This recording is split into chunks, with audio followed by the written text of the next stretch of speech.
Good evening, all, and welcome to the Trash Picture Show. This is a bit of a deviation for me. It's something a bit closer to my heart.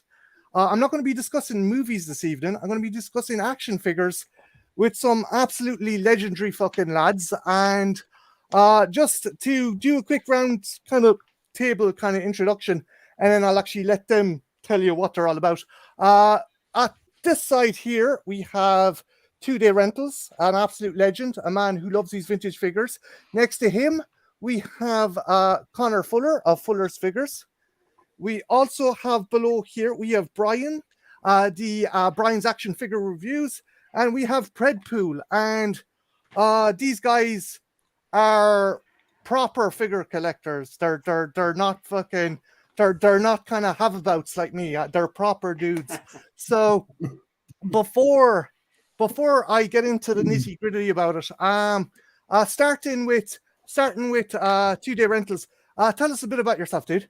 Well, so I guess what is there to say? I've been collecting and doing this stuff ever since I guess I can remember, and it's cool to live in a time where you can connect with people from all over the world, obviously, that have, kind of different things that we're into, but we're all kind of here for the same reason. But yeah, I really gravitate towards movie licensed action figures, and I guess that's where my love started with it. So we'll talk, I'm sure, plenty about that today. But yeah, so I dabble into that and some retro video games, movies. I love talking films. So yeah, that's it, man.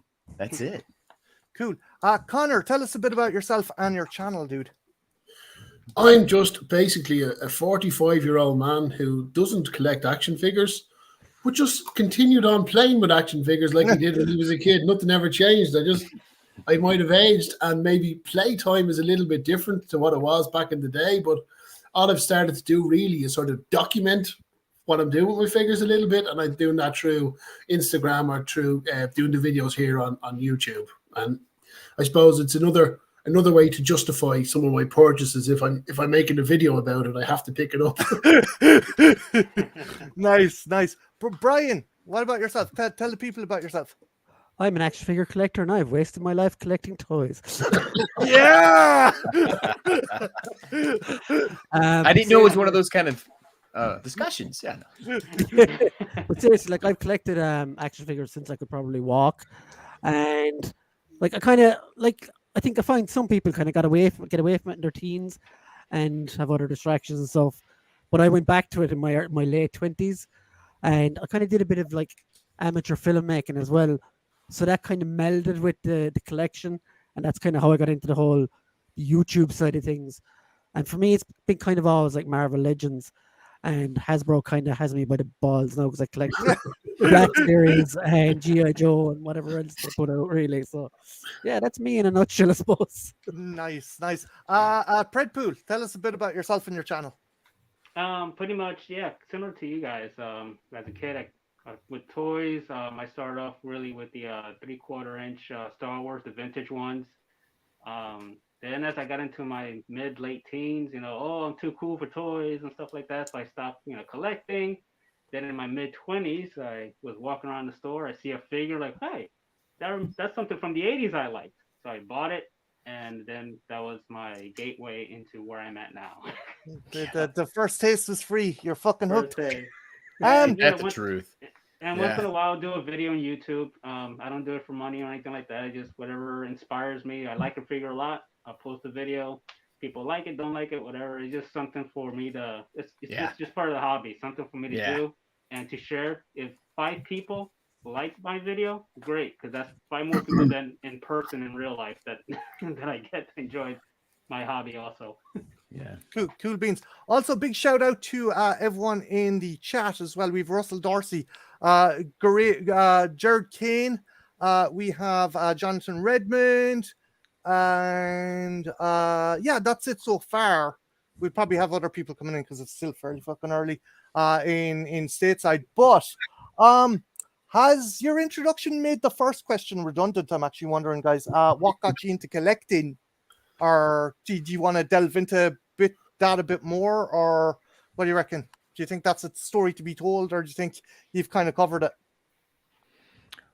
Well, I mean, I'm always curious to see if there was something that really, like, they can pinpoint back to. I mean, I know for me, it kind of is like there's one movie or one line that said, "Oh, action figures." I mean, you don't have to dive too deep, right? We don't have to know like the first time I picked up a figure, but I'm always curious what was the one line that's kind of like, yeah, this is going to be a thing. Like, this is a thing. This is a thing for me now, and I enjoy this and wanting to get more of them. But yeah, because it's like, I think it's Star Wars for me only because I go back to seeing it on the screen and then wanting to reenact that in person, and then that was the same as me with like fucking Kenner Aliens and Predators. I'm like, my brother, I was lucky that my parents were fucking shit at supervising me. Hey, watch this. And like, it's like fucking dudes having their spines ripped out, people having monsters jumping out of their chest. I'm like, I gotta get in on this. Hey, you're playing with the fucking Kenner Aliens and Predators. And then you had the Terminator line, and I put them in a box, and I had the Jurassic Park stuff as well. Jurassic Park was another big influence on this, and I kept them in the box. But I never, like, my mom used to throw out a rake of my shit, but I never, for some reason, I never let her throw those ones out. And then as I got older and went to college, and Brian might remember this, there was a place, two places, Hollywood Empire and The Gathering. It was the comic book shop next to The Gathering. And I probably flunked college because I spent most of my fucking days inside that place. But yeah, it was just I love of fucking cinema, like 2-Day Rental says, and it's just to try and fucking be part of that. Connor, what about you? What was the kind of thing that kicked you? Well, I suppose very similar to what Anson 2 Days Rentals was saying. For me, it's always been Star Wars. That's the core of my interest, and that's going from when I was a kid. I don't have a lot of, I'm not great with memories, and I don't remember specifics all the time. But I remember my mother bringing me and my brother to a toy shop to get our very first Star Wars action figure, and we both picked up a Darth Vader and a Stormtrooper, and that memory sticks with me so well. I don't know why. It was the first time I had a toy that was, something that I loved and seen on TV on the telly, and I was able to come home and play with it. But that stuck with me and resonated with me. So over the years, as lines would come in and out of Star Wars, I dipped my toe in, dipped my toe out, and then the Black Series landed, this 6-inch scale version of the characters. Now, what I didn't like the human characters, I didn't like the faces, but anyone that had a helmet like a Stormtrooper or a Boba Fett, they were so realistic looking. And that was when I really started dipping my toe into sort of the modern collection. And then as time went on and the face printing technology got improving and they started to look more closely like the actors, I just went deeper and deeper in for those original trilogy characters from Star Wars into the Black Series, and that of course opened the floodgates for everything else that came out after that. But yeah, Gotcha. Yeah, you did this snag, yeah, fucking Hasbro. Brian, what was kind of the major catalyst or the moment you realized, fuck it, I'm a collector now, Well, like I think, like as a kid, like I collected all the. Well, my mother and father collected for me. I technically, but like all like the Masters of the Universe, Thundercats, Turtles, Transformers, all that kind of stuff. But I think the thing that got me back into it, and I remember this specifically for some reason, I don't know why, but I was in you may know the Crescent Shopping Centre there one time. Yeah. And I was walking through Tesco or Quinsworth or whatever it was called at the time, and I spotted, I don't know if you guys remember the Marvel Universe line. It was like 3 3/4-inch Star Wars type figures. Yeah. And they had like Punisher, they had Iron Man, and I think it was all at Wave 1 they had. And I was like, oh my God, what the hell? I've never seen these before. So I was like, I'll buy Punisher. I was still kind of, I don't want to be buying toys because I'm cool and that kind of vibe at the time. But I was like, no, I'll buy Punisher because I really like him. And I'd just seen the Thomas Jane movie maybe a year before. So by the end of the month, I had bought everything they had. And Wow. Yeah. Didn't take long, huh? Didn't take long to get. Then I kind of made the unfortunate step of discovering eBay, and that was it. Oh yeah, you're fucked. It was going to get brought up at some point, right? Yeah. eBay. eBay. But yeah, no, I think the internet was a big mitigating factor on me kind of accelerating collecting. But enough of that. Predpool, what about yourself, dude? What was the catalyst that kind of tipped you for collecting? Well, like I mentioned initially, I collected the Star Wars, the vintage ones, originals. I like Star Wars, but it was, since I'm more of an 80s person, it was Transformers and G.I. Joe. Those two were the main ones. I like Master of the Universe also. So that toy that I mentioned that I saw that got me back into collecting, or was like the gateway, was this guy right here. Masterpiece. Optimus In Prime. hand. When In I hand. saw him, It's great. and I didn't have Optimus, I had Ultra Magnets and some of the other ones, but when I saw him, and I said, not only does he have all these articulated fingers, he's huge, he's metal. Yeah, he's hefty price for that time of 60 or 70 bucks, I think it was at that time when he came out originally. But after that, the alternators came out, which was, went in line with him. So then I got into Transformers, started then the hobby there, and then I went back to G.I. Joe, and then I saw in Toys R Us a red colored NECA Predator. I'm like, and that was based from a fan film. I said, whoa, I've never seen this guy in a movie or anything. So I picked him up, and that started my NECA. That's Big Red from Batman Dead End, right? Big Red, Yeah. yep. But, so he had a whole like a samurai outfit and everything like that, and I still have him. And that's it. Now I just, all these lines are coming out, whether it be from the main companies or from, third parties, etc. I just cherry pick ones that, I feel I can take pictures or do a review. Some ones that I can just look at and, just kind of distract me from stress from daily things that happen in life. And that's a big part of what we do, Predpool. I think you hit the nail on the head. Like it's such a positive distraction. yeah.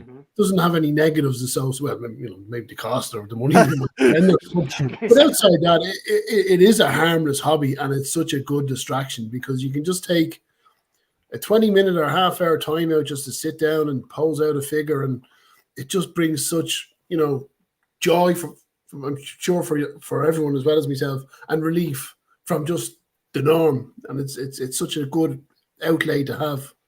Yeah, and it kind of interlaces the past inside the present. Yeah. Right. It's like it's Very sort much of so. living within one. And Yeah. there's very few things, I guess, that you get the same feeling when you get a new figure, be it a pre-order that you pre-ordered months ago or something you find out and about that took you completely by surprise, right? Yeah. It's like it kind of takes you back to when you're a kid experiencing that. And I think that those few moments you have where you can still cling on to that and experience that are precious. And I think it's pretty kick-ass because I think, like everyone said, we've all been through times where we sort of pushed it away because we thought, yeah, I don't want to be seen collecting toys. But even though secretly, even though through those times, I still would always be picking stuff up. Be picking stuff up. And so, yeah, I think that it's so cool to hear that it's so similar. And I figured it would be for so many people. Yeah, it's an outlet and it's an escape. And I think in this day and age, it's something that's needed. My next question, I'm going to start with Connor because Connor's a family man. What does your family and your extended friends and stuff think of your collection and your hobby? Well, most of my extended friends wouldn't really know about it. It's not something you go down to the pub and you start saying, well, guess what I got in pre-order at the moment. And I suppose that was a big reason why I possibly started doing the YouTube thing, just reaching out, looking for like-minded people, because it can be a lonely old hobby that, I've done for years, and there might be even a little bit of shame attached to it or whatever, but then you meet like-minded folks and it's like you're out there talking about it and boasting about it. So from that perspective, the community at large of the people that I'm meeting know a lot about it, but sort of my pals that I grew up with, a lot of them wouldn't really know too much about it. As for family, I've got 2 daughters and they think I'm mental. So, but, you know, it keeps me out. It keeps me out of the hair of whatever they're doing, so they can do their TikToks while I'm playing my action figures. Yeah. Nice. Brian, what about yourself? What do your extended folks and family and friends think of your hobby? Like, I suppose my best friend probably like does this with me, so he's very supportive. And I have no kids, so I'm always taking the piss out of him. I'm like, you could have a much bigger collection if you didn't have kids.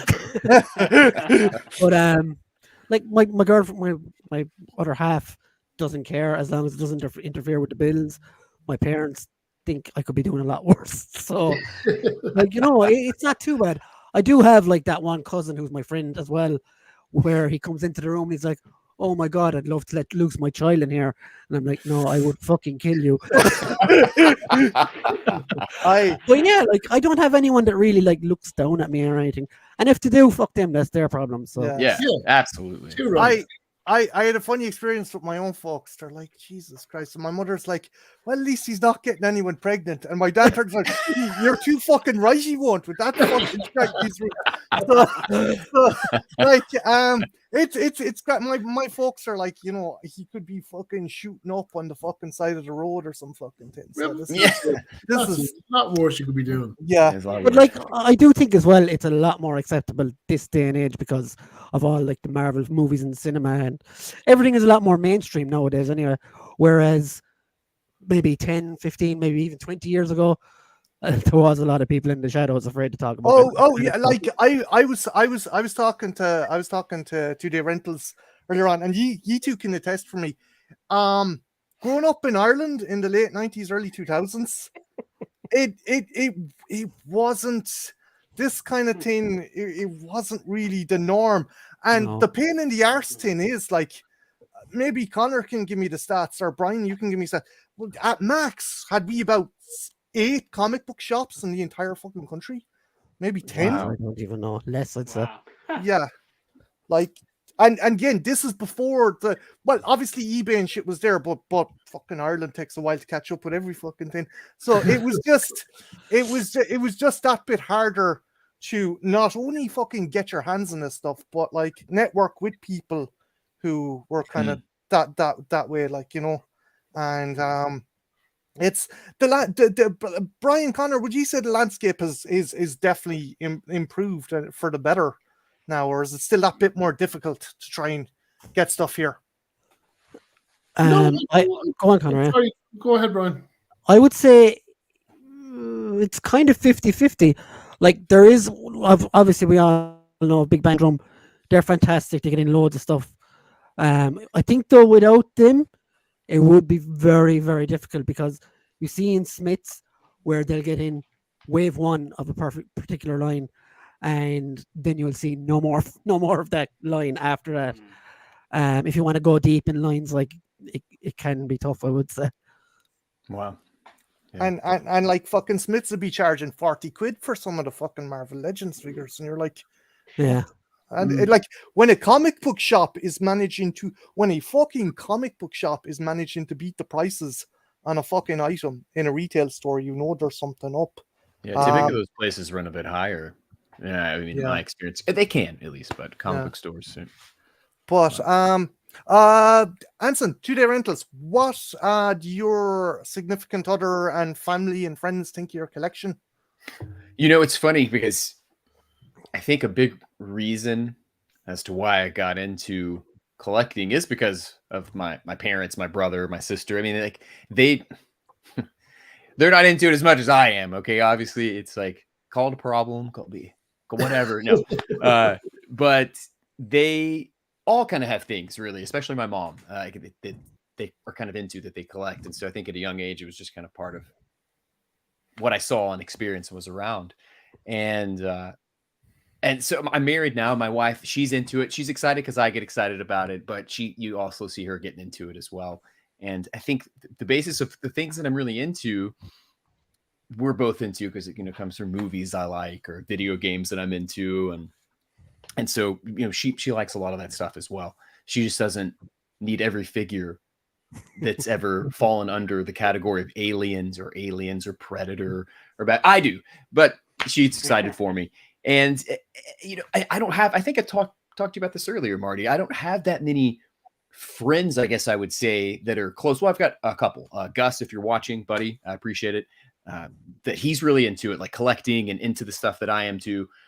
But I don't, you know, growing up, it seems to be one of those kind of things. Again, not to beat a dead horse, but when you're a kid and you're younger, you're all kind of into action figures and collecting, and then certain ones kind of aren't in your mind. You think you aren't, but you still kind of are. Like I was still buying figures, and it's funny to think back on how my collecting changed because of whatever reasons. And maybe there's no money, or maybe it was because I thought I was too cool, but I still could buy this to justify it. But the beauty of it is now, I guess, and I think you hit it earlier too, Brian. It's like we're now in a time where we could connect with those people that like the things that we do. And much like Fuller said, it's like I think I started 2-day rentals for that reason, right? People that are into the same sort of stuff I'm into, or things that I've never heard of, because there's lots of it. And it's crazy to think in a time today we have information at your fingertips at will. Anything you want to look up, I'm still finding out about things that how did I miss this? And that's dangerous. That's dangerous. Talk about eBay. That's where you guys got to kind of like tap the brakes. It's like, oh, yeah, there it is. So, but yeah, that's really it, man. I think the family kind of a part of the reason why I got into it. So they're the ones to blame, so they can't say a fucking thing if you go ape shit. You know, it's wild. Actually, this wasn't planned, but this book, I'll try to see if I can get it into focus. So this was a book that I used to look at as a kid, and I think was actually my brother's. It was given to my brother. And Anson, give us another go at the book there.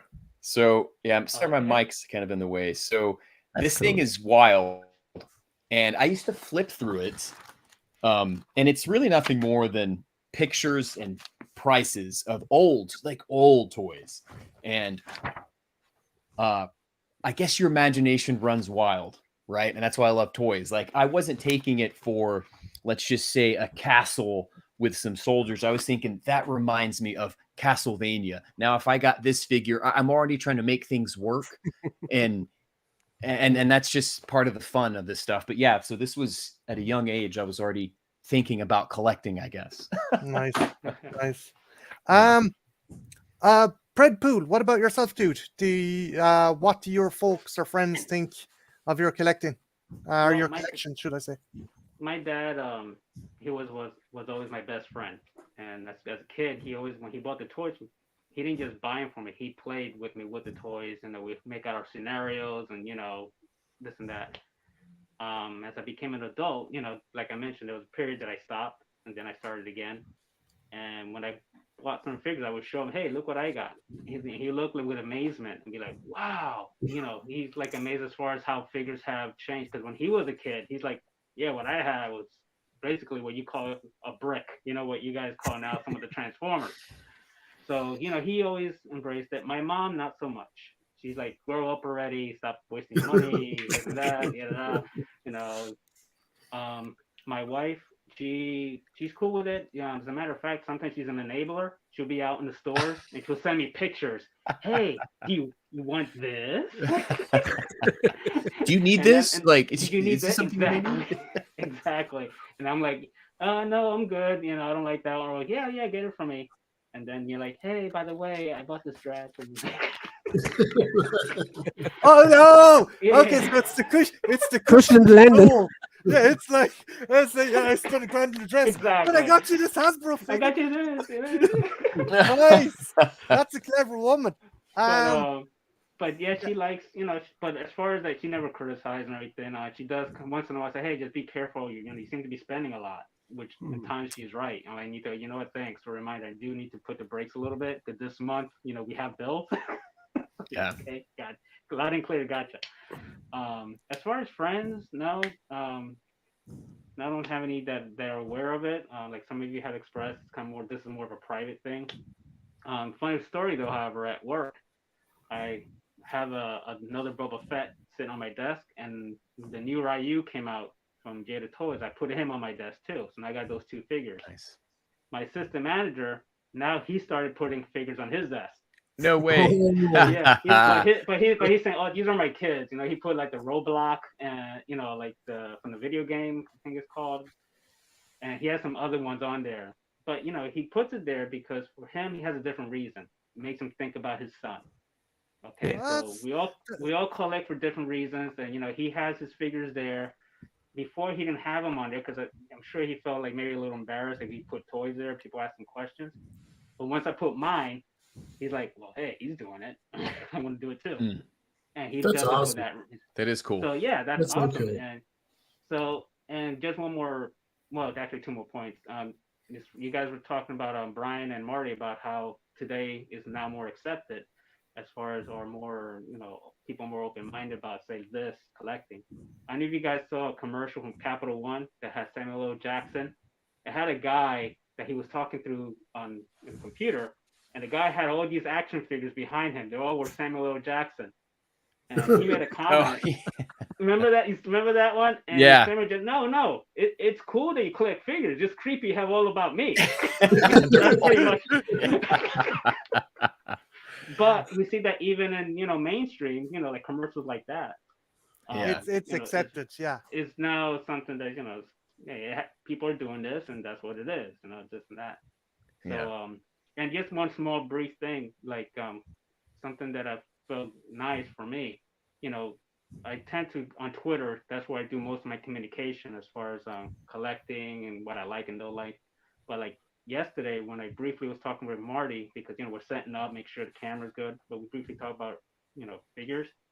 It felt so good to have verbally be able, and like right now, verbally be able to talk about it, not just type it, and knowing that, you know, there's no judgment, you know, we're all on the same page pretty much, although we have different preferences, but hey, we understand, you know, someone may like NECA more, someone may like this, but we all know that we're all collecting, and it's not like there's no, you know, hey, you know, what are you doing? Yeah. Yeah. And it's No, just, there's no right or wrong way to collect. No. And that's what's, you know, I love music. I mean, I love music. I always think of, what is it? Almost Famous. I dig music. Anyway, stupid reference. If you know it, you know it. But you know, I really enjoy music, but it's so crazy to say one is better than the other. I may prefer that and I may dislike it, but to say that there isn't something else behind it, just the awesome story you told about collecting with someone you work with, they have different reasons for it. It really is something. But yeah, anyway. No, it is. It's nice to kind of network and meet up with people, and as Predpool say, actually talk to people about it, and not be like lie, fucking kind of shite, you know. Well, and I think Marty, you and I kind of talked about this earlier too. It's like you had a video that you kind of go on a tangent because you knocked. Yeah, you know, it's like people is, get up in arms about the silliest shit, right? It's okay, I don't love everything about NECA, or I don't love everything about, who cares? Like maybe they didn't always hit the mark, but it's like, who pissed in their Cheerios? The story I told today about was essentially I went on a fucking rant about a Kotobukiya Alien 3 figure that came in a massive fucking box, and the tin was about a fucking small. And I had some fucking dude private message me going, this is the assistant manager of Kotobukiya. We're copyright claiming your face. It fucking wasn't. I Sherlock Holmes that shit. Like, I was like, what the fuck, man? You took a time out of your life to pretend to be someone else so you could ask me to take my video down because of fucking brand loyalty? Will you rev up and fuck off? I mean, seriously. It's weird to find someone with an opinion on the internet. That, you know, it's weird. No, look, if he just said to me, "You're a bollocks, your opinion's wrong," grand. No. That you're right, but to play it off as you're some representative of it's like, that's just fucking weird. That's weird. Yeah, it's weird behavior. It's fucking sad. And this is a toy collector saying that.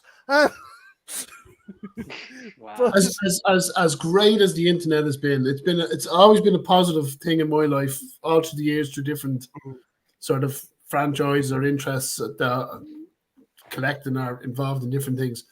But I know, particularly since I started doing my own videos, 99% of it is positive and good, but you just get that one strange comment or remark, and it kind of hits you sideways. And I Mhm. suppose, like anything else, you leave it sitting long enough, and the shit will just rise to the top. Oh yeah, yeah.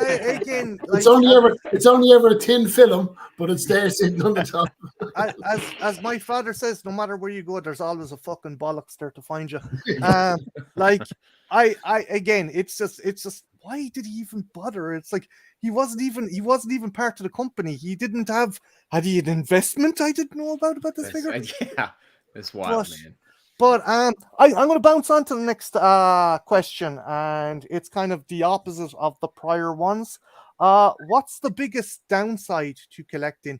I'm going to start with Predpool. What do you find is the biggest kind of con when it comes to collecting? There's several, and I'm not gonna hog them all because that way everybody has options to express. I'm gonna pick one because there's several, but the one I'm gonna pick is let's say what's happening now, at least here in the States. GI Joe, $25 for a figure. Okay, but then you wait 6 months later, maybe 8 months later, you find it at a store called Ross. You find it at other locations for 75% less. So you spent the $25 initially, right? Because you're like, oh, I gotta have this figure now, or it's a figure of nostalgia, or I have to get it so I can make a video on YouTube and get money, etc. Blah blah blah. But then if you're patient enough, you can get this figure for sometimes 1/3 or 1/4 of the price. So, but it's a gamble too, because now you're not going to get every one of those figures is not going to go on discount. They just have here recently the Cobra Viper 3-pack, which was, I think it was what, $70-something, if not more. You can now find it here in Ross if you're fortunate enough for $15. So you're saving $60 US dollars. Brutal. Something that you spent maybe 7 or 8 months ago. That would be a sickener, just like fucking dropping 70 quid on something and then going to a shop and finding it for 15 quid, and you're like, exactly. sick. I mean, it's great if you got the first pack and you wanted army build, and you're like, oh right, awesome, I can army build them more. If that's what you're collecting, it works out, I guess. But if you just wanted it at one time, and then you got it, and then you see. And then you're like, oh, great. That's wonderful. But there's no way to know that was going to happen. So I think that's one of the downfalls that, you kind of really have to know your priorities. Do you really need to get this now? Or are you willing to gamble and wait, see, hey, this probably could go down in price. Even if it's, 10%, 20% less, it's that money I can accumulate to buy something else later. Instead of just this one item, I can save a little bit more money to get another one. So I think that's one of the main downfalls of collecting nowadays, amongst others that I'm sure you guys can express. So I suppose us guys over here in Ireland have been watching from afar as these lines have been hitting ollies at massively discounted prices. I don't think it'll last forever. It can't. It's not a sustainable sales model. But for whatever reason, there was excess stock produced and it was getting pumped out into the discount stores. But I suppose my fear was, and I suppose to come back to you, Predpool, the question on it is my fear, and this is not an opinion or a statement, is initially I wondered, was that the start of seeing the writing is on the wall for the hobby, where product wasn't being moved through proper distribution channels, it wasn't selling, and it was ending up discounted. And of course, if that's going to be the case, a massive conglomerate like Hasbro are going to pull the plug. They're not going to continue to produce product at that scale, at an affordable scale, if it's not selling. I don't know about that, because they keep having these fan channels and keep making these announcements of future figures coming out. And this has already been, it's been more than just recent. This has been happening, with some of the other figures. But they're still chugging along. And that might be the reason why they raised their prices so much higher to $25, because these figures, GI Joe specifically, they used to be $19. Yeah. Now they went up to $6 more within a year and a half, maybe 2. That's for 2 years, that's quite a jump. So it could be that, okay, we know there's going to be some initially is going to pay that full price. We're going to have some overstock eventually. we'll sell it, but it's not. The loss is not going to be as high as it was before when they were $19.19, because we know these collectors, many of them has to have it immediately when it comes out. They put the pre-order in, they get it, and and I'm guilty of it. I got the 2 Dragnauts today. I paid full price. I posted pictures today. Hey, look, I got them. But who's to say 7 or 8 months from now, they're going to be down at Ollie's, they're going to be down in Ross, whatever, and they're going to be for $5.99. Yeah, and specifically the G.I. Joe classified line, I feel like I see that a lot. Well, Marvel Legends, those I are don't really collect that one, so maybe I'm not seeing it, but that's one of the lines I guess I should say that I'm into, and I see that quite a bit, and it makes you think twice about jumping in on something so early. If you maybe could get it a bit cheaper, but I think that they try to combat that with exclusives, let's just say, and it's like you can only get this here. But I also kind of feel like this is stuff that we've seen before. We've seen it before. It's just different now that everything's at the click of your fingertips, right? I mean, I think that there were store exclusives. You could only get this at KB Toys. I don't know if you guys had KB Toys there, or No, we know never in Ireland. Okay. No. Yeah. So I mean, it's the same but different. And I think back to what you're saying, Predpool, it's like it's all about that choice. Do I need this now, or can I wait? Can I roll a dice? Is it gonna? I never collect something thinking what's it gonna be worth more or less down the road. It's what can I get for it now, and how does it fit into my budget and life and things I want to collect and display and the rotation of things. So I think it's all a matter. The choice is, I guess, that really the thing is the choice has always been there, whether it is if you buying it online and pre-ordering it, or if I'm going out looking for it, if I happen to stumble across something I really may not see again at a flea market. It's the gamble. It's the gamble you take. Yeah, if it's the price I pay, I don't know. Do I need? And yeah, it's always. And it's also about knowing your limits or setting limits for yourself. I've seen people do whatever you want with your collection. Like with G.I. Joe, they want to army build. Say troopers. They lucked out at Ross, eh? I've no problem. I've no problem with army builders. If I ever got my fucking hands on any of those pricks, scalpers, I swear to God, I would give. If I caught my hands on the scalper, I'd kick him in the bollocks till fucking Good Friday. No, honest to God. But the point I was trying to make, if people want to collect 30 or 40 to have 30 Vipers because they want to see that in the collection, that's fine. That's grand. But that's within their budget. Me, I have to set limits. I say, okay, I like the Alley Viper. However, I'm not going to buy 30 of them. I'm going to buy 2. Yeah, that's what I do. Pictures. I like to take pictures, put 2, and tops 3, depending. If I really, really like a certain army builder type guy, but 2 is usually the norm, and that's good enough to put, say, Cobra Commander and 2 guys next to him, and that's it. That's all I need. I don't mind someone who's an army. Fuck it, go off, buy 40, buy 60, buy 100. That's good. It's a prick who fucking slaps them up on eBay and changes the price. That's sorry, I'm going off on a tangent. But Brian, what's the thing? It's valid though. I mean, we're talking the downside of collecting. There it is. But Brian, what gets on your gears, man? The scalpers can't succeed if people don't buy.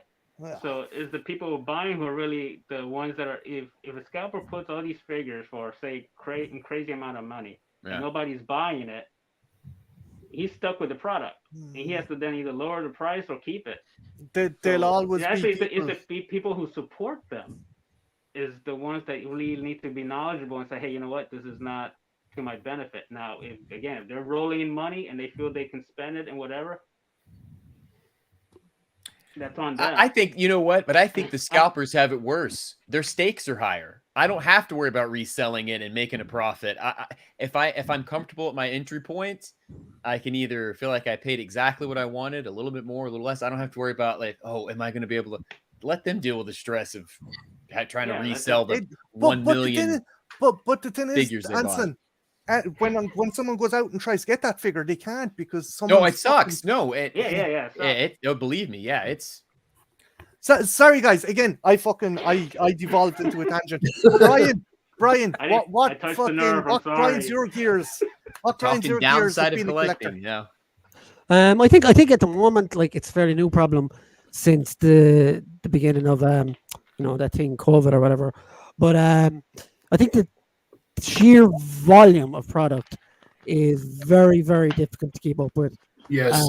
Especially if you, like, as I said earlier, like, I kind of collect a bit of everything. So, like, I mostly collect Legends, but I do collect the odd Black Series, the odd G.I. Joe, and then they're like thrown wave after wave after wave, and I just can't keep up. Like, if I want to live in this house, you know what I mean? Like there is stuff that I would have loved to have, but just can't afford it, so it's a no go. Like, and like it's not just Hasbro though. There's other companies, NECA, Mattel, all doing the same thing. They're just throwing stuff after stuff after stuff until grind you into dust, I suppose. I guess so. Yeah, it's overload. That's what it feels like. But Connor, what about yourself? Is there anything that fucking that pisses you off about having to be a collector? I suppose accessibility to product is frustrating me at the moment. And like we said, we've Big Bang Comics over here, who are an amazing distributor and carry an awful lot.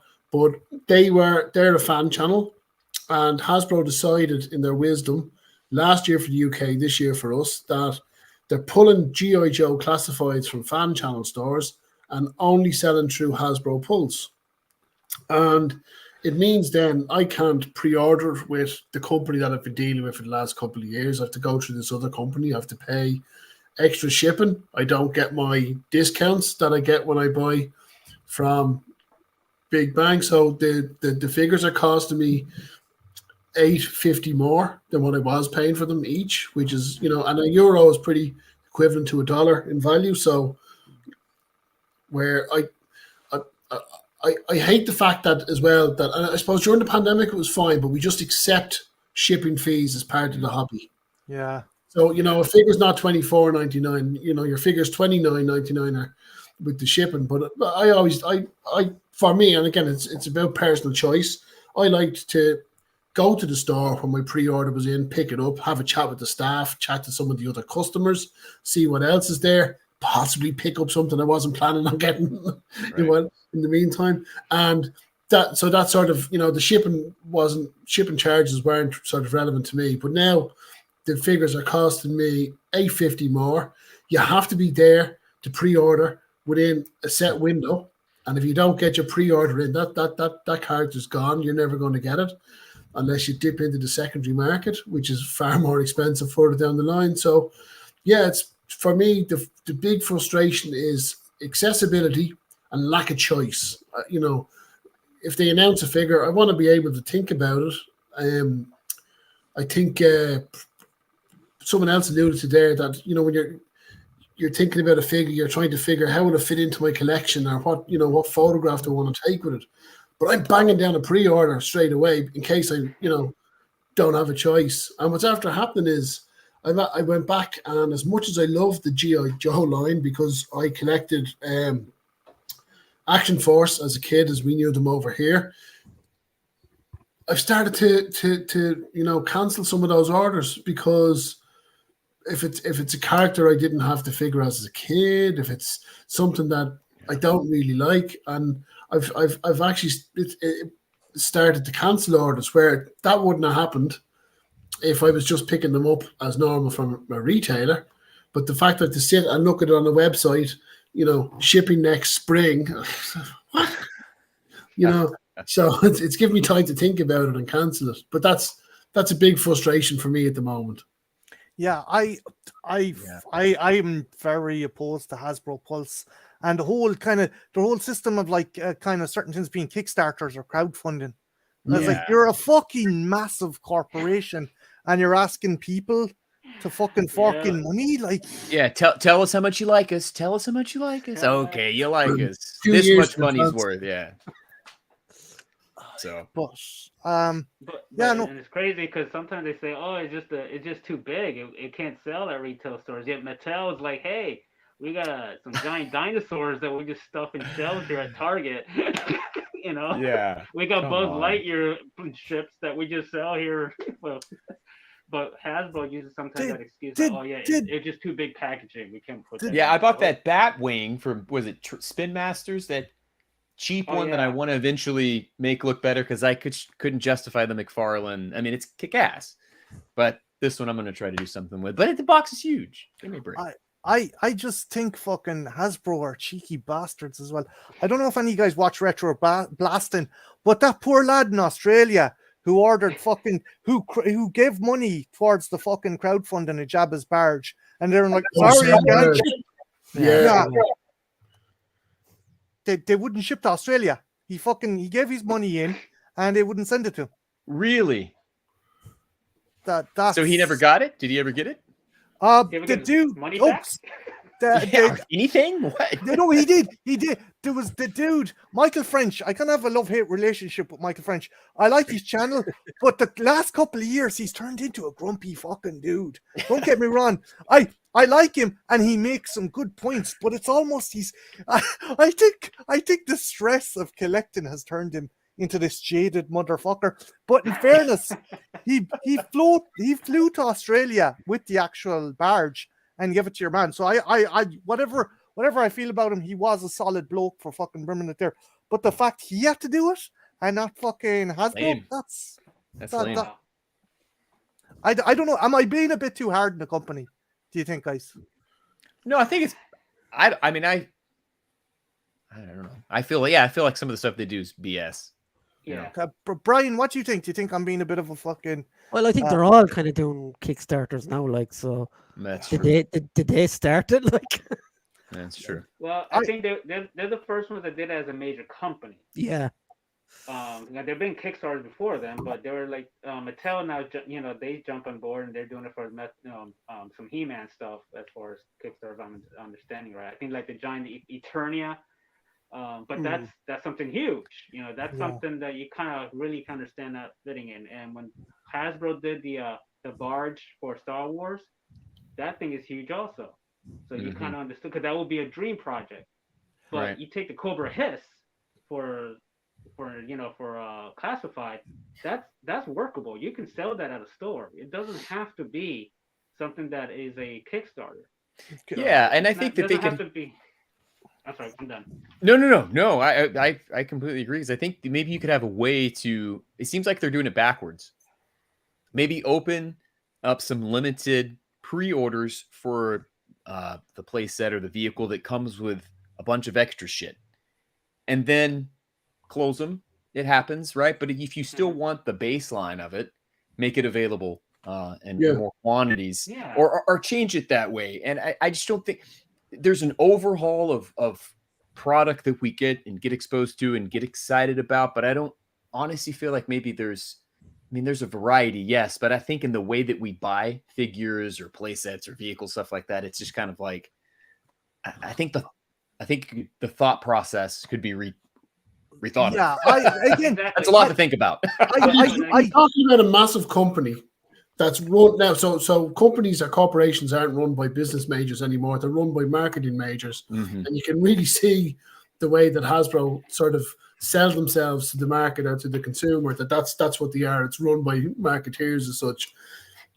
But it screams to me that they don't know their customer. If they don't have confidence in the product, that they feel that they need to go through a crowdfunding model. And it's 2 days, 2-day rental, forgive me, suggested there. Put it up in pre-order with a limited production run of whatever the least amount is, or see how that they can break even on it. And then, if that sells out, go for your second production run, like they would with any other product, or the third production run. But this whole thing of crowdfunding and this, tiers, if we get so many backers and tiers, and that's been priced into it from the get-go, and that frustrates me as well. It really does.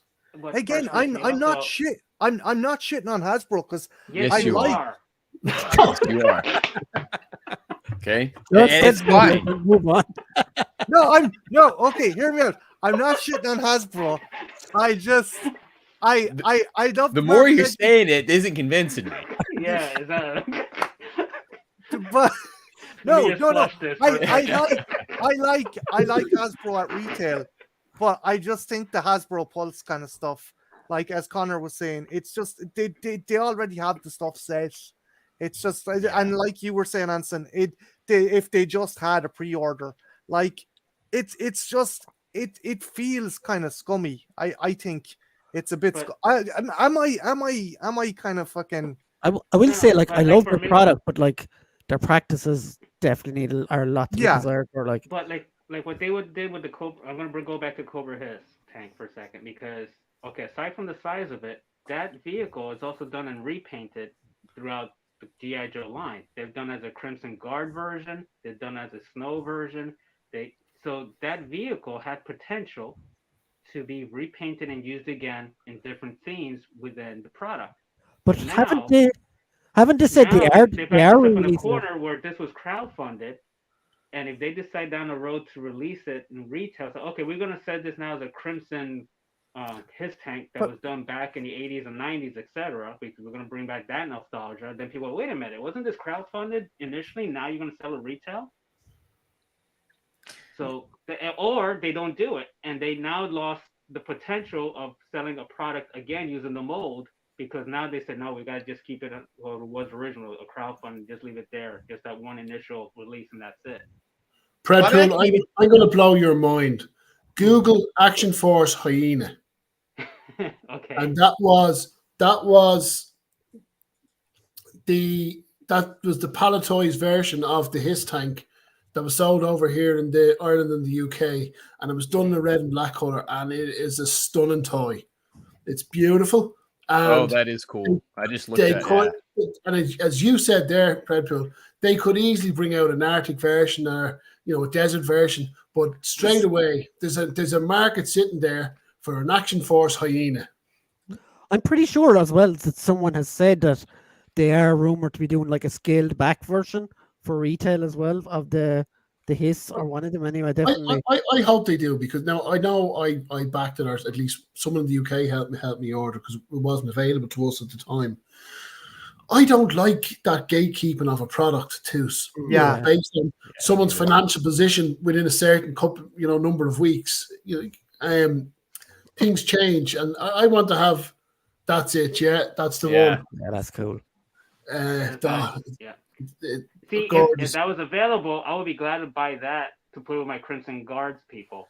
yeah, that would look nice. But That would look good. but I'm sorry straight to away interrupt. they have the mold and everything good to go on that. So I hope for other collectors that for whatever reason missed out on the HasLab for the Hiss, it does become available to them. So some way it gets to market. Yeah, it as you were saying, it shouldn't be like a price point because of a price point or limited release. Actually, hold that there. Put that up again there, Predpool. Just give me 1 second. so here's Is that a here's custom this or? version, and that's also, I believe, Action Force. I never saw the white one. That is beautiful. Wow. That one's class. I don't know. Mm-hmm. Oh, that looks like a more modern figure. So that guy in the white outfit, he was Baron Ironblood. He was the leader of the baddies. He was the Cobra Commander equivalent in Action Oh, Force. okay. Love that figure. That And helmet's the red awesome. skulls, then Yeah. the red skulls were the Actually, troopers. Connor, for the uninitiated, do you want to explain how Action Force worked over here? Because we didn't get GI Joe, we got Action Force instead. Yeah, so when so coincidentally, Star Wars had sort of died down. There was no new movies coming out. There was no new figures coming out, and based on the success of that scaled down figure, 3 3/4 inch, Hasbro made the decision to scale down their GI Joe figures and rebrand them in 3 3/4 inch.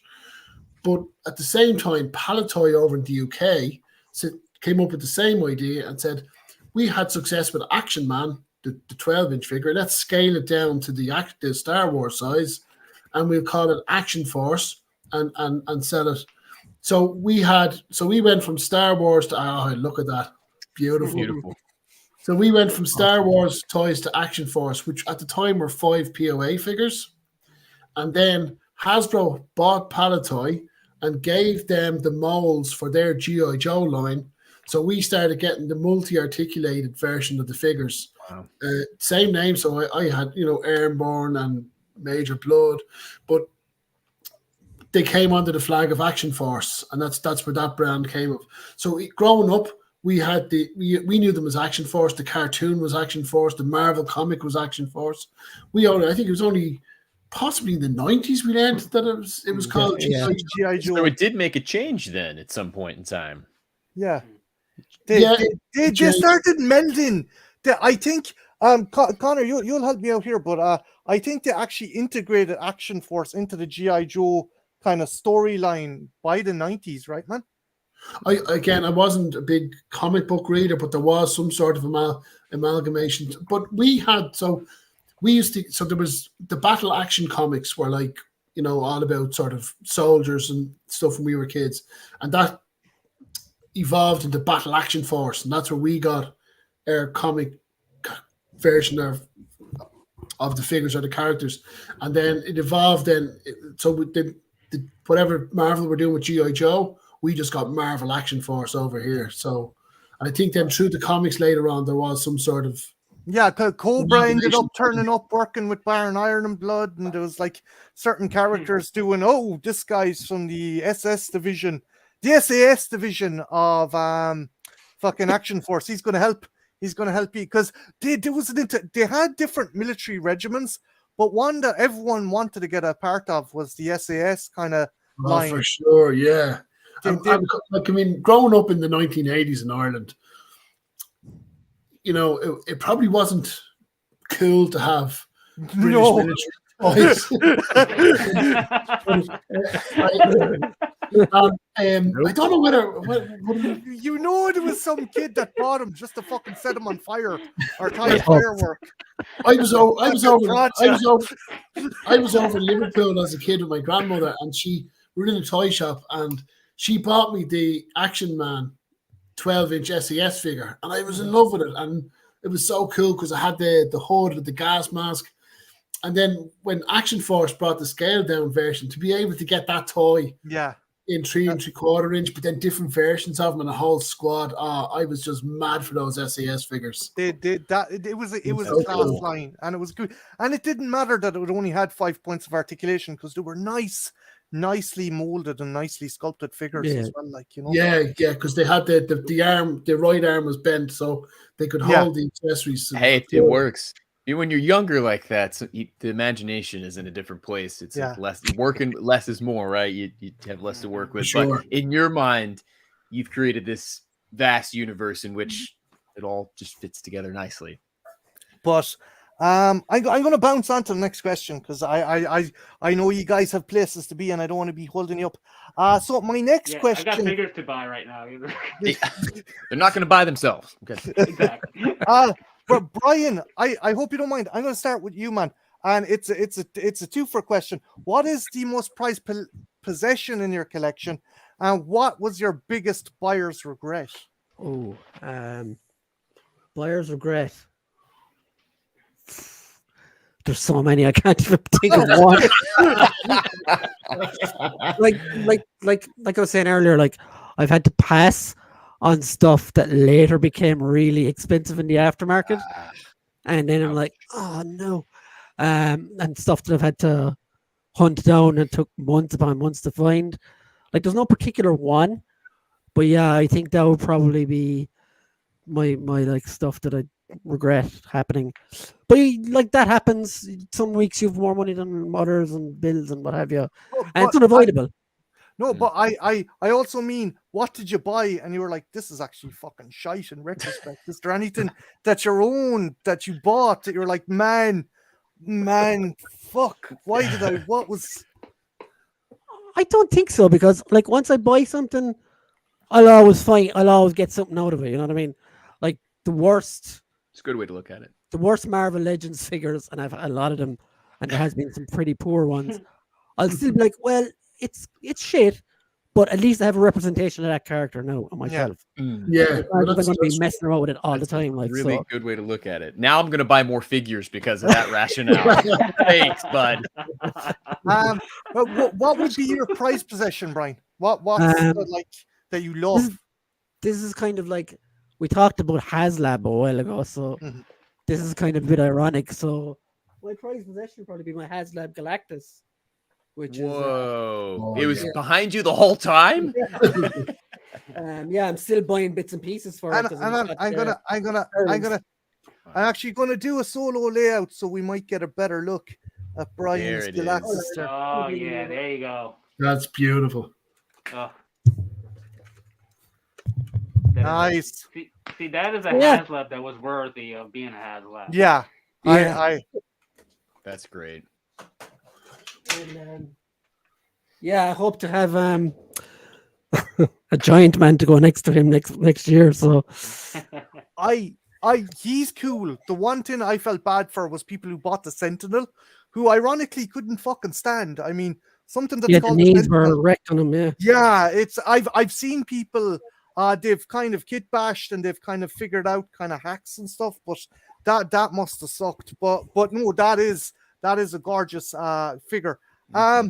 Connor, what about yourself? What is your prized possession and what's one thing you bought that you're like, Jesus, what was I smoking when I bought this fucking thing?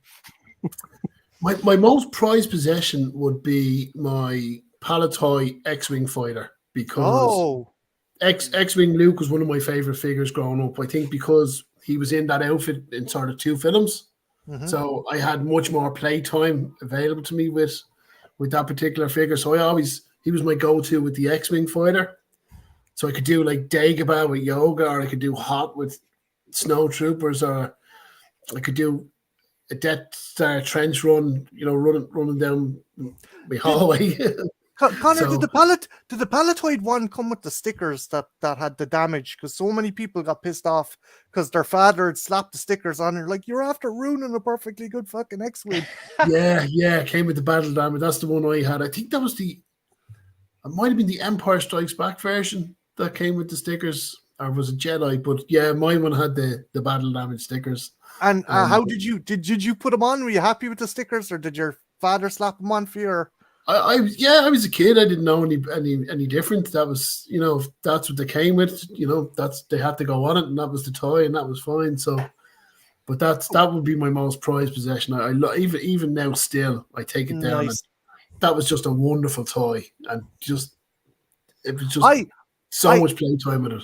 Would you at some stage, and I'd love, would you consider doing a video about your kind of Palatoid collection, about Palatoid kind of Star Wars or Action Force and stuff? Well, funny enough, I kind of got rid of it all in 2011. Oh. So I had a valid reason, and actually, I talk about it on a guy's video that's coming out, I think, in a week's time. So Cool.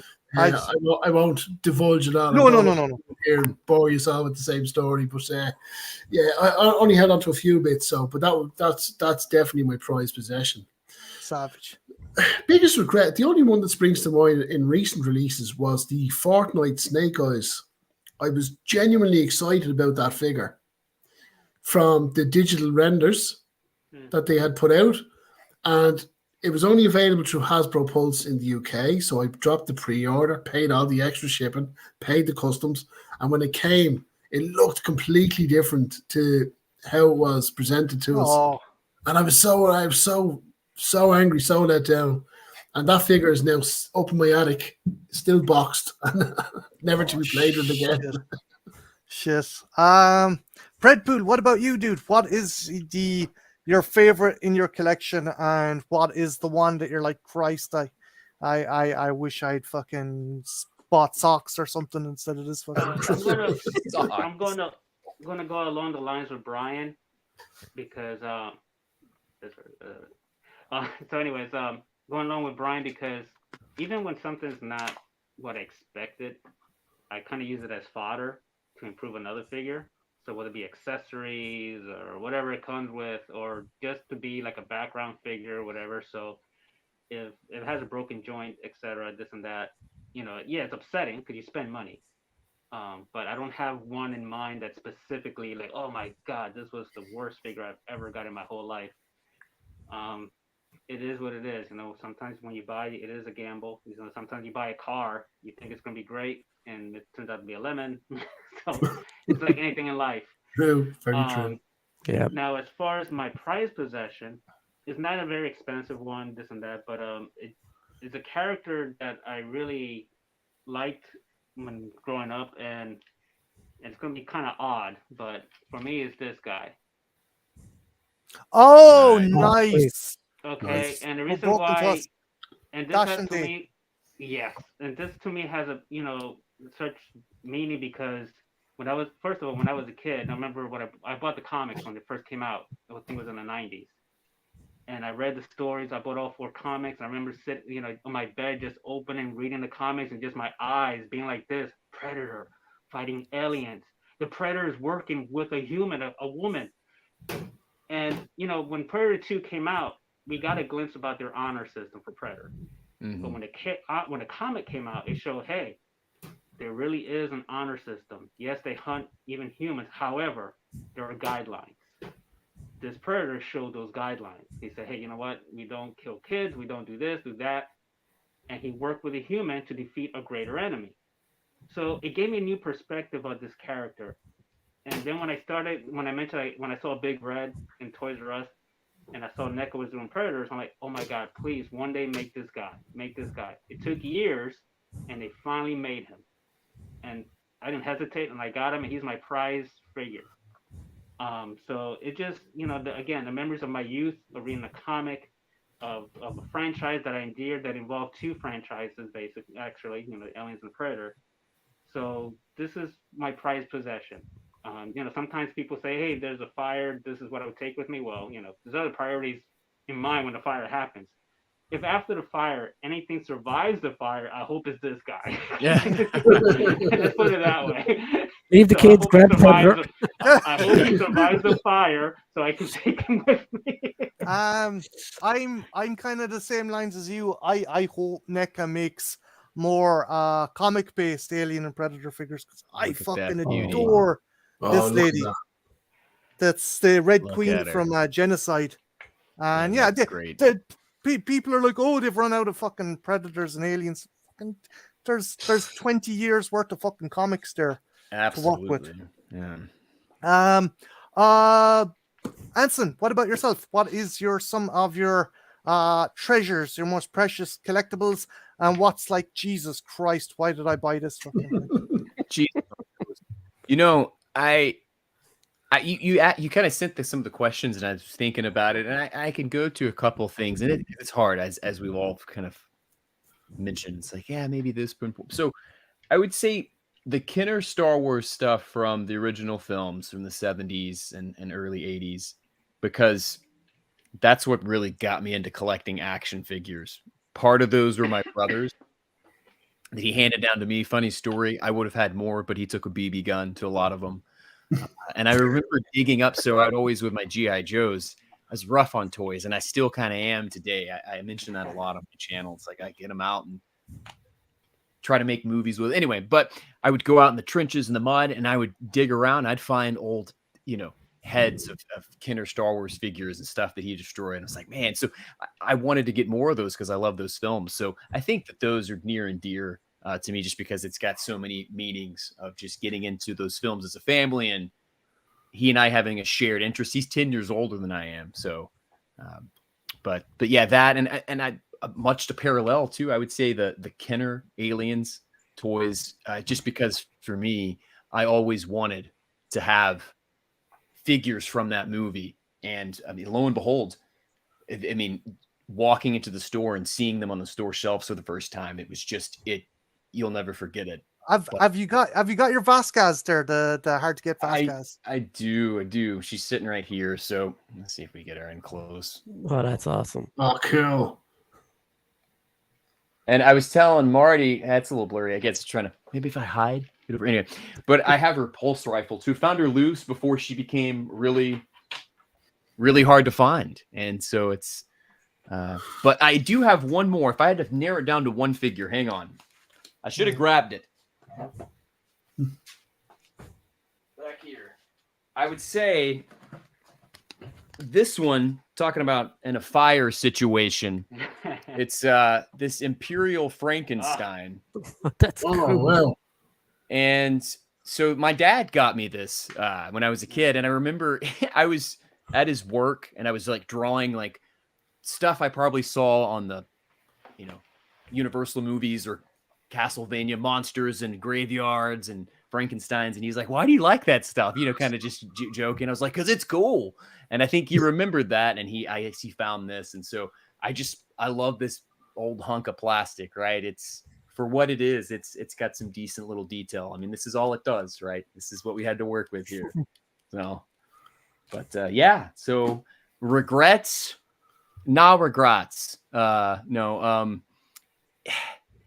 I think that's the one I struggle with the most. I can't really think of something that stands out as like, shouldn't have bought that. I try not to be super impulsive. I do.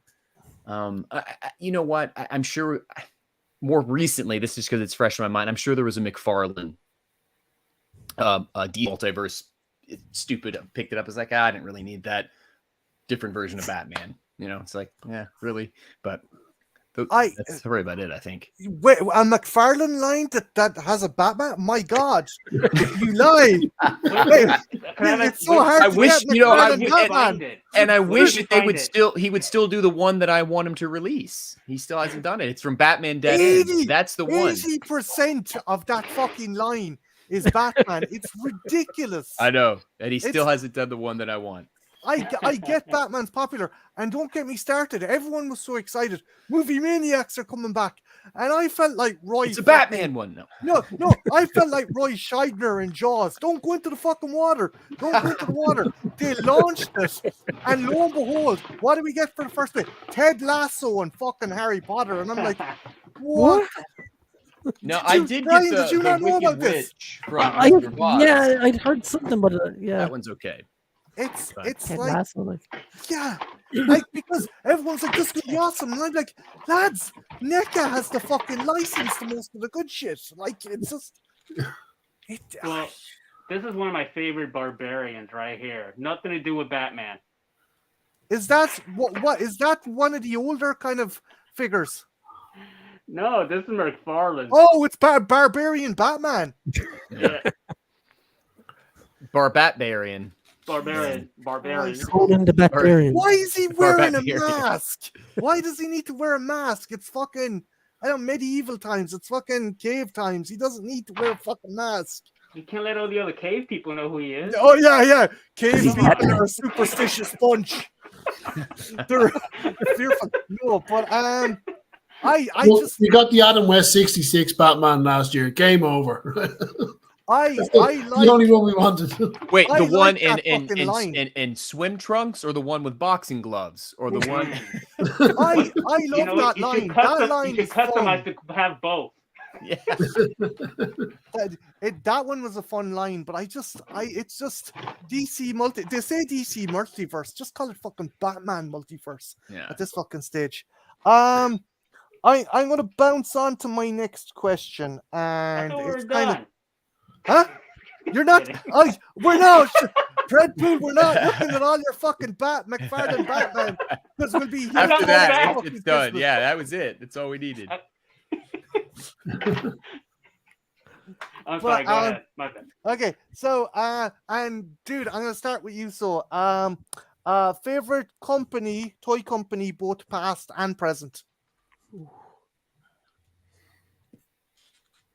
You look deer in the headlights, dude. Do you want to pass? Are you asking me? Yes, me? I said yeah.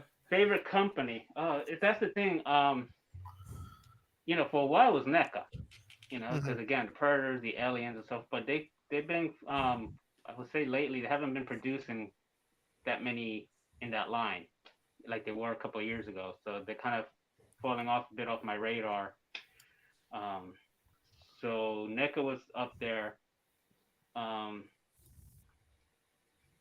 One of the ones that's now really got my attention a lot is the Animal Warriors of the Kingdom. I really got into that. That's a company that, I just got this figure the other day, and I just love the articulations and the sculpts and everything like that. These are wonderful made figures, and they go well with your Masterverse.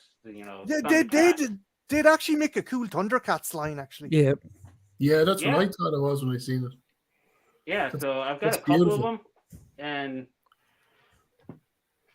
so, as far as going back to your question, favorite company, I just go with the wind. I want to say basically whatever company's producing something that I like. Hey, you got my money. If you don't do something that I like, hey, well, we'll chop somewhere else. That's Gotcha. basically how it is. So. Brian, what about yourself? Well, like I think Hasbro's the bread and butter, I suppose. But the company that's got me most excited lately is Jada Toys. Their Street Fighter line is absolutely fucking phenomenal. I have all of them so far, and I'm going to get every other one they make as well. Have you They're possibly the seen? best. Say again. No, have you seen their Universal monsters? Actually, I have some of them as well. Yeah, they're not to the peak of NECA, but they give NECA a good fucking run for their money, man. I think they're more like the building blocks for the Street Fighter line, though, because you can see a lot of the quality growing, we'll say, as the more you pick them up. But the Street Fighter stuff, and they have other stuff coming as well. Cyberpunk figures as well. Yeah, and I think they have a great couple too. of anime lines as well, don't they? But yeah, they really look good at the moment to me. They're Ryu, Fei Long, and what was the last one? Chun-Li. But anyway, Chun-Li are the best iterations of those characters I've owned. Do you have in all of years. those? Do you have all of those? I saw the Chun-Li one because I've Yeah. been thinking about picking one of those up because they do look great. I got the evil Ryu as well, the STCC one, and better than anything Hasbro's produced in the last 5 years, I would say. Yep. And cheaper. And cheap. Yeah. Good price point, yeah. Yeah. Connor, what about yourself, man? What past or present? Is there any kind of company that? Oh, Palatoy all the way. And Palatoy was the story of my childhood, from the Star Wars toys that they produced and all the way into Action Force. Other bits and pieces of lines that they did, for sure. It was Palatoy was everything to me growing up. It's only looking back now that I know that was the company. We didn't care about companies when we were kids. We just wanted the toys. But the more I hear about Bob Breakin, who the product designer was in there and what he worked on, and he's been on loads of live streams, and he's been really embraced by the toy community, which is great. And he's given so much information out that to growing up playing with all his toys or all his designs were everything to me. So that, without a shadow of a doubt, Palatoy for me.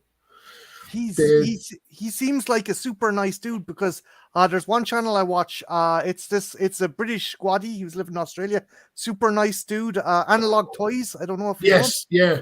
He was on him, and the dude seems the two of them are super salt of the earth, but the guy who's behind Palatoid, and what was that skull? That kind of fucking spaceship skull thing that he made. That was fucking the Red Skull. Yeah. It goes for crazy money nowadays. But that's another one for you US guys to look up. So, but I was saying the Hyena was the version of his tank, but they actually designed some of their own vehicles, and one of them was called the Red Skull, and it was like a TIE fighter with a skull head. But wow. I don't know, I think there was 60 guns on the thing. It was an amazing toy. That's I thought great. that this new version, it can accommodate for the 3 3/4 and a 6 inch. All you have to do is adjust the cockpit, and you could put either size in there. So they really thought it out. Yeah. And you know, I might have some regrets not pre-ordering that. We'll see what happens, but I held off on that one. But it's a huge toy too. You have to have the room for it, I would think. I'm gonna try and share screen. Give me 1 second, guys. I'll see if I have it here. Yeah, that's it. Looks fucking badass.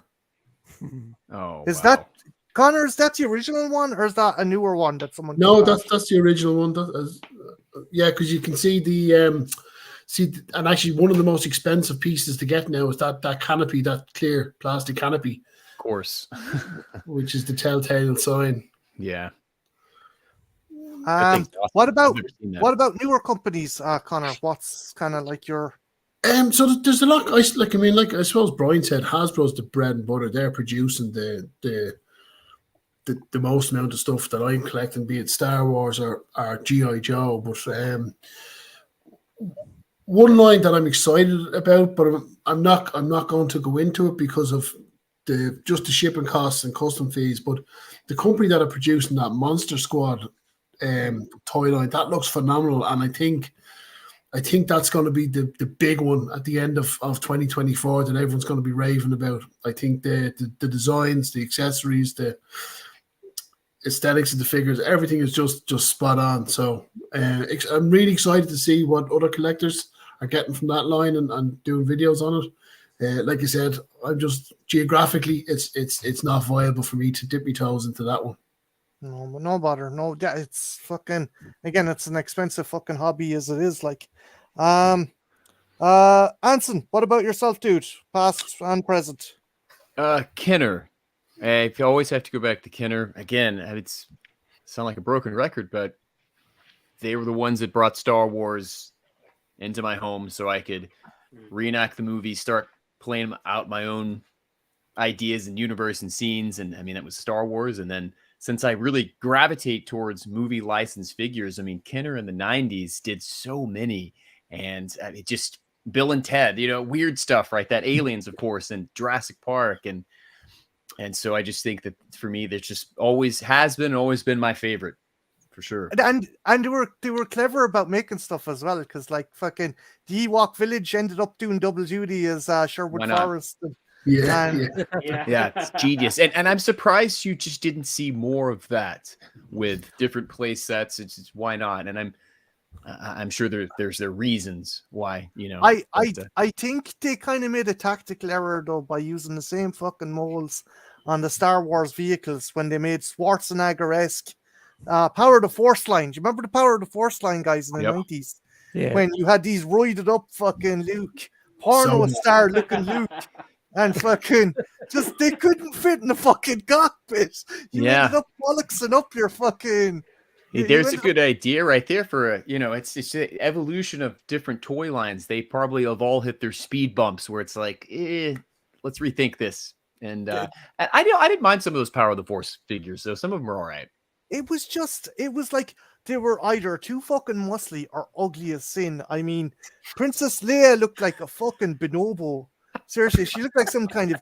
It was Planet of the Apes, Princess fucking Leia. I'm not trying to be a dick, but so I'm not trying to crap on it. It doesn't come across that way. No, but a beautiful woman, Carrie Fisher, rendered to something that looks like fucking some kind of simian-like creature with a weird fucking head and a waistline that's fucking thinner than a Kardashian. It's just like, what the fuck are we looking at here? It was just, I don't know. I think the sculptor had a seizure or something that day when he was doing that. I don't care what anyone says. That design meeting that day in Kenner for the Power of the Force line was some sort of cocaine fueled. Oh yeah, bender. Let's make it muscular. We want Schwarzenegger. Yeah. More muscles for your fingers. Oh my god! How the fuck does a stormtrooper have muscles on his armor? How? It's just. It just molded. It's a bad call. It's a bad call. Yeah. But yeah, I love Kenner, but the Power of the Force line was really fucking. Oh, and weird. and one of the things I'd like to do eventually, and it's bucket list type thing. You check it off the list. I'd like to get at least one figure in decent shape, could be loose, of each of one of Kenner's lines that they did. I don't know throughout its I don't know where it stops, where it ends. It's kind of hard to pick up on it, but yeah, I mean, you find that there's just. What were they kind of thinking? And of course, at that time, Kenner was pumping out a lot of different things. So maybe the QC was just kind of lazy.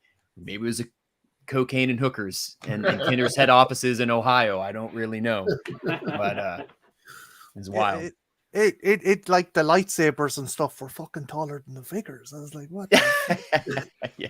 But yeah, no, guys, have ye any questions or have ye anything that you want to ask the panel or the group, or is there anything that's kind of like? I have a question for anybody who wants to answer. What is like is there a dream figure or line at this time that you're waiting for or would like to see? Love that question. Because Because Resident Evil. a lot of things have been covered so far, but is there still something out there that you're like, hey, Br- this Br- hasn't been done yet? Brian said Brian Resident Evil. The games. Either like Resident Evil or Metal Gear Solid. I would love a line on those two games. Be awesome. What like a company? walk- Because we Jada got kind of Toys. Jada Toys. Damn. but yeah, he's you're dead right, because NECA done ones before and they were kind of like they Wasn't weren't there the best. Toy Biz that did a Resident Evil line? There or something Yeah. very expensive, Yeah. very hard to Yeah, get but- into. But they were more like statues, I believe, right? They're kind of like, someone might be wrong. They had features, their arms would pop Yeah. off, or fucking Gotcha. they had rockets or some shit like that. That would have been it. Yeah. I remember Um, having a Tyrant figure years ago, where if you press the button on his back, he's like The heart. blood in the heart. Yeah, yeah. That was a class figure. That was about 7 inches, I think it was. Yeah. Class figure. Fucking I'd like to have an updated Farscape series with proper articulation. Ooh. Yeah, Yeah. because I have hang on a minute. That would be crafted pretty good. I'd like to see that. I have the line. I don't know. Shit. I don't know what the company is called. Is there a name on them? Toy Vault. And I remember my ex came over and she was looking at the figures and she goes, "Why have you a gimp on your wall?" And I was like, "Oh no, that's Baller Chris. You have a gimp on your wall." So I was like, "Okay." Connor, what about you? Is there any line or franchise or anything you'd love to see turned into action figures? I could be here all night because I don't know why I've really fallen in love with the 6-inch scale ever since I saw that for Stormtrooper and 6-inch in the Black Series. But I'd love an A-Team line in 6-inch. I'd love to get the all the characters and a couple of bad guys. And I know what's the name of the company now? Raymond Toys are doing what they're going to call the bread van. So they're doing a 112 yeah. scale A-Team van that's going cool. to be announced as a Kickstarter Nice. shortly. So I'm excited about that. But I would certainly love to get those figures in 6-inch. Did you have the floppy leg ones back in the day? Oh yeah, I had Murdoch, and like their thumbs, you'd have them out fucking 6 days and the thumbs would just fall off. And They were shit like so that. cool. And They were cool figures though. 2-day rentals. What about yourself? What would you? I'm love to see? probably pretty predictable, but I've got a couple. But one I would love to see, and it kind of goes back to what Connor was saying. It's those 6-inch scale, like the G.I. Joe Classified as example. I would love to see aliens, like Colonial Marines, things from the comics as well.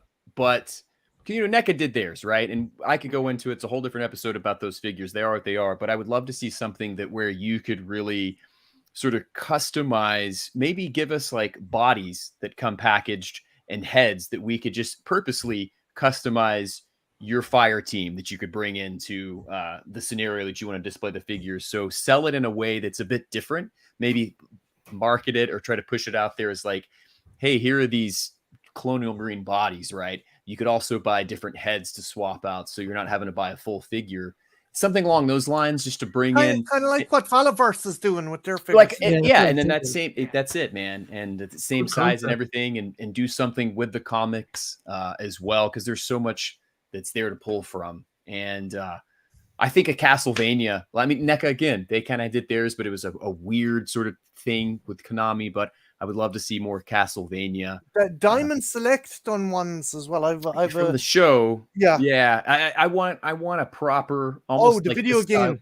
the style of NECA, from like Rondo of Blood, the PC Engine one. I love that one. But there's a few stuff floating around out there. But off the top of my head, I'm kind of with you, Fuller. I could go all night about things I wish. yeah, Those are two that I would love to see. Have I any other questions? I think I fucking Well, I want exhausted to share all. mine. Go on. Yeah. He asked the question, but you don't get to answer it. Sorry.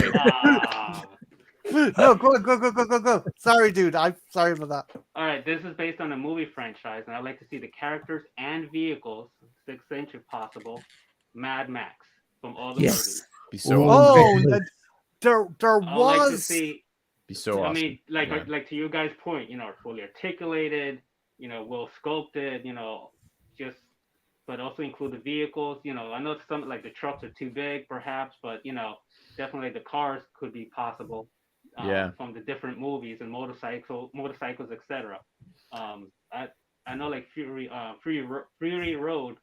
That was something when that came out. A lot of people wanted to see figures. Now, for some, I think for licensing they said no, but that would have been a nice, one of the movies to see, action figures, and some of the cars would have been possible to be made possibly. Sure. Well, For and I'm sure, glad you yeah. brought that up. I'm going to get greedy too. I want vehicles and play sets with my fucking figures. Jeez Louise, please. And make them available for everyone, not HasLab, not, yeah, I like more of that. No, sort of stuff. Predpool, you're dead right. That would be a cool line. There was a line they done the Road Warrior line in the early 2000s, but they were super fucking limited. Maybe you had it might have been 5 POA with those figures. You got Wes, you got Humongous, you got Max with the dog, and you got Max with the feral kid. No vehicles and just essentially statuesque figures. But it would be cool to have like if someone like Valaverse took up the license as well, and you could have the vehicles and stuff. But Or Ramen Toys. Ramen Toys likes to take the risk and doing stuff like that. Yeah. Is there any figure company that you think doesn't get enough kind of spotlight that you think these are the guys to keep an eye on and this is the stuff to check out? Connor, is there any figure company you think that it's gonna make it big and kind of give the big boys a run for their money? So I haven't got anything from them yet, and I think and I know he's walking a thin line with licensing, but I think what Ramen Toys is offering to the hobby is really excited. Be it the Maverick figure that's not Maverick, or the van vehicle that's not the A-Team van. Looking at some of the videos of the Thunderhawk figure card he done for Mask, looks really good, really well done. And I know he's doing the Brave Star figure, and that's coming out. So I think that definitely could be one of the companies to watch coming up in the next couple of years, because his product offering is really exciting. I think there's an appetite in the hobby for it, and I think he's getting the price point just right, and being able to come in at that price point, being a small independent company. He's a one-man band. For me, I think could be the company to watch in the next 2 years. Cool. Predpool, what company do you think people should keep their eyes peeled for, and what you think is going to be like the next big contender for action figures? Think for those who like along the lines of the Mythic Legions and so forth, that type of line, Savage Crucible. They did a Kickstarter. They're supposed to start releasing their figures end of December, beginning of January, when we're going to first get their figures. And I don't know if you're familiar with it, but this is kind of like what they're offering. Hold it there, dude, and I'll do a solo layout so people can see it. Nice. So these are this is from their first wave that they started their Kickstarter with. Obviously, nobody has got their figures yet, so all it's going to depend as far as their QC, if they've got good quality. They're supposed to have super articulation. You can change their armor, you can change their heads, you can change all these parts on them. So they can give like companies, like Four Horsemen, a run for their money. The price point is decent for being a small company. So I think if you're into that line, that type of mythos, let's put it that way, definitely keep an eye on them. Cool. Savage stuff, dude. Brian, what about you? Would you be like me and saying Jeddah are kind of the ones to check out, or is there another crew you think? Yeah, I think like for what I've gotten from them, like it's below retail price of most places. The quality is good. You get more accessories. Yeah, I think they'd be phenomenal. I think NECA. Now I know it's kind of a big name already. I think they've actually gotten way better as well, because I remember a time maybe 8 or 9 years ago where you couldn't have so much breed on a NECA figure and something would fall off of it. Yeah. Whereas now I've gotten like most I've gotten most of the Turtles line, the animated one, and those figures are absolutely fantastic. Like, and I've had no breakages, cross his fingers, so far from that line. And some of their stuff, I've got some of the horror stuff as well, and the gargoyles, unfortunately, which we can't get here for some reason, are phenomenal too. So yeah, I think NECA are really pushing at the moment as well to challenge Hasbro. Cool. That nice one. Yeah, no, myself and Tude were saying just that, like, Nick is kind of like an abusive relationship. It's like, I swear to God, babe, I won't do it again. I'm a changed man, and you're like, fucking, it's Every just, time. Every time. it's Anson, what about yourself, dude? Is there any kind of company that you're kind of following, or I know you're kind of the outlier in that you do kind of more retro stuff, but I do know you keep up to newer stuff. Is there any company that you've kind of found that's a hidden gem or anything like that? Yeah. Thanks to everyone now for all these things I didn't know about. But that's why I love doing this. It's like I don't need to get myself any more trouble than it is. I'll Just try give to be it your good. wallet. Yeah. No, it'll be all right. So I think it's Syndicate Collectibles, and I don't know how much they've done, if they've done anything. I don't know much about them, but they showed some True Romance figures from the film True Romance, and I'm going to have to get all of those, just because I love that film, and it's just being someone now that really likes the movie licensed figures, right? And stuff that's quirky. Like, why would they make a figure for that? Well, we live in a day and age where they have True Romance figures. May not have worked when the film came out, but I think that'll be neat. I don't know if they have plans to do anything else like that, but I think I'll keep an eye on them if they're willing to go as far as doing something like that. And since I'm new to Four Horsemen, really, I do like their Figure Obscura series that they do. It's kind of a limited set of figures, and some of them you can't get anymore. Some of them are still available. So I may kind of dig back in on that catalog of those figures they do, or look forward to what next version of their Figure Obscura they're going to throw out there. So but yeah, I think that's all I can think of off the top of my head.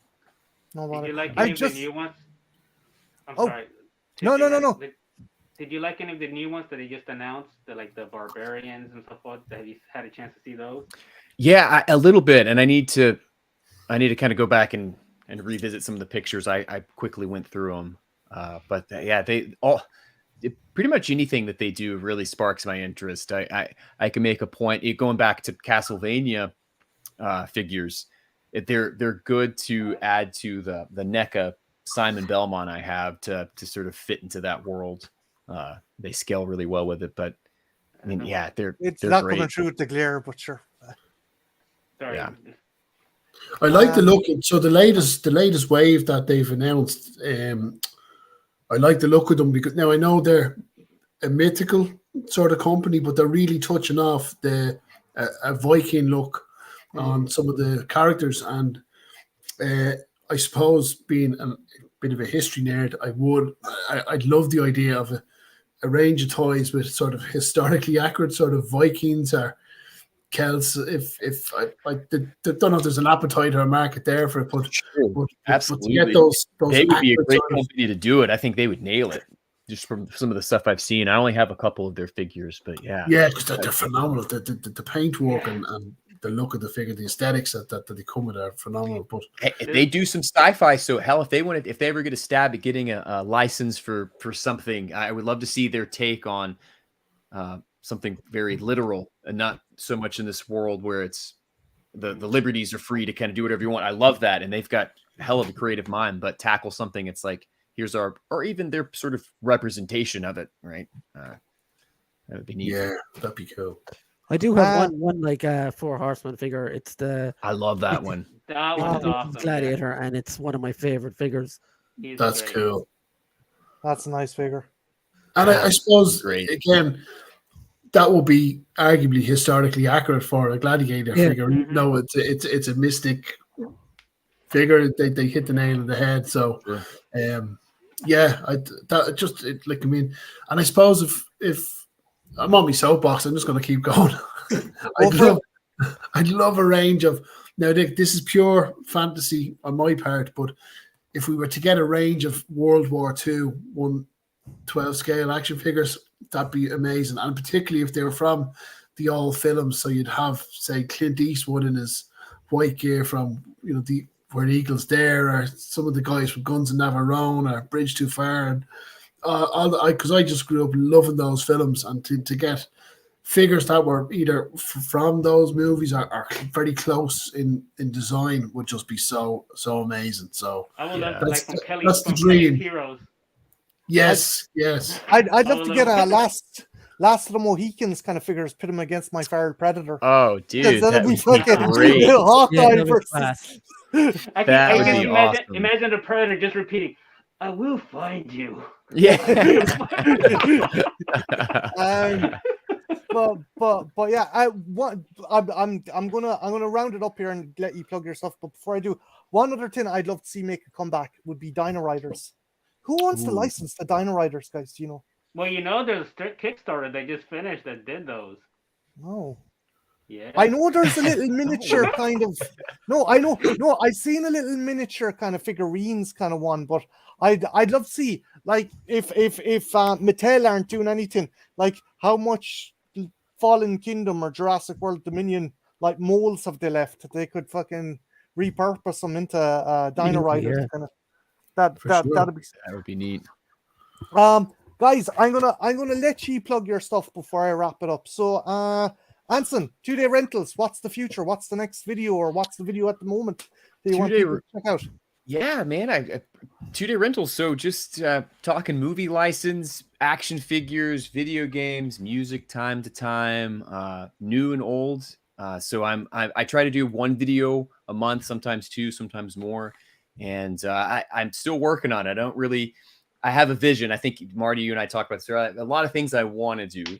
It's a variety of things, but I think actually my next video will probably hopefully be out sometime in the next couple of weeks. And I have two that I've been working on. I just don't know which one I'm going to kind of put out there. So I liked your last one about the Bram Stoker's Dracula video game, and those weird. Where did you find those weird vinyl figures? So weird. I can't even remember where I came across those now.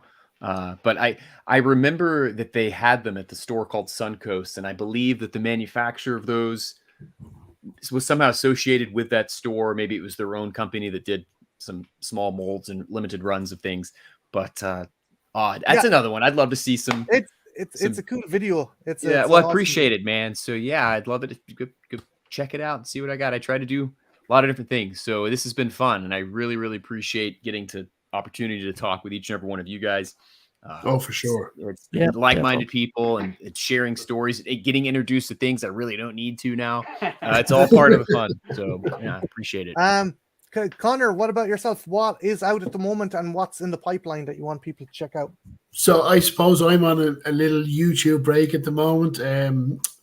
Not a lot going on my channel. Possibly going to. So I know they're not popular with content creators, but I love making the shorts. I have a lot of fun doing it. So weather permitting, I'm going to go. I've a night again, as you said there, Anson. You get a concept or something, and you want to go and try and do it. So I have an idea for a short that I might head out tomorrow to see can I shoot that. But the only thing upcoming is Thanksgiving. There is an interview with me over on Lawrence's Punk with Toys channel. It was pre-recorded last weekend, and I was very nervous about doing a pre-recorded one because, live, you're kind of bouncing off a couple of people or you have to chat to lean on. But I have to say, it went really well. He did I was really comfortable talking to him, and that's going out on Thanksgiving in the States. So I think that's next Thursday. Yeah, cool. Very cool. So check it out over on the Punk with Toys channel. That'll be the next thing, and me involved in it coming out on YouTube. Sweet. Also, I want to apologize. Slipknot fan, he was in the chat there. He wanted to say he'd love to have seen a Night of the Demons toy line, but I think Naked did them.